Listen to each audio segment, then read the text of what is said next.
Uganda's head of state, His Excellency Yoweri Kaguta Museveni, recently delivered a special message to his Rwandan counterpart, Paul Kagame, through Ambassador Yoweri, Uganda's permanent representative to the United Nations. Arthur Bainomjisha, a conflict resolution specialist, is optimistic that the almost 3-year conflict between Rwanda and Uganda will be resolved. So that conflict has had very negative impact on the livelihoods of our people. So reaching out in a way to resolve it through peaceful means is is a welcome move. That's why I have actually argued that until a point when these two understand that they need to work together and that they are not more important than the peoples of the region, or they are no longer the presidents in each of their two countries, it is unlikely that you can have long-term confidences built between the two countries. Rwanda's decision to close borders with Uganda has affected the progress of the East African Community political consensus and laid ground for insecurities.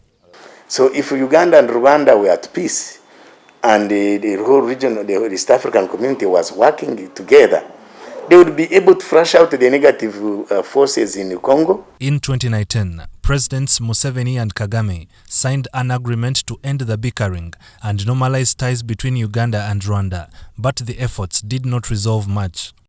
I haven't seen enough confidence-building measures that are aimed at restoring the trust between President Museveni and President Kagame, because that's where that's the root of the problem. President Museveni delivered the special message. At the time, the Democratic Republic of Congo showed interest to join the East African community, which both Uganda and Rwanda are member states. It was also the same period the UPDF, together with the FADC forces in the Democratic Republic of Congo, launched attacks to eject allied democratic forces from the thickets of DR Congo. And there is a history of crashes in the Congo, Tsangano 1, Tsangano 2, Tsangano 3. I think it is not. It is messy. It's not a good memory, and the leaders are still the same leaders, and I think they would want to avoid a repeat of Tsangano 1, Tsangano 2. In pushing for the EAC regional integration agenda at the forefront, Uganda's president has emulated consistency to the need. I think I would give credit to President Museveni because I think he has been a consistent advocate of regional integration.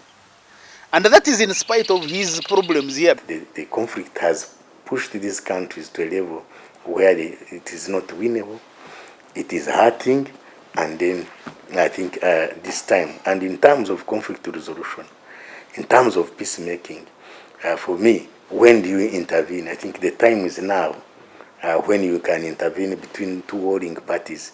You intervene at the point of stalemate, or what we call the time of ripeness. To settle the dispute between Rwanda and Uganda, there needs to be political will, honesty, trust, commitment, discipline, and putting countries before self. Ivan Kahwa and Miriam Womjisha, UBC News.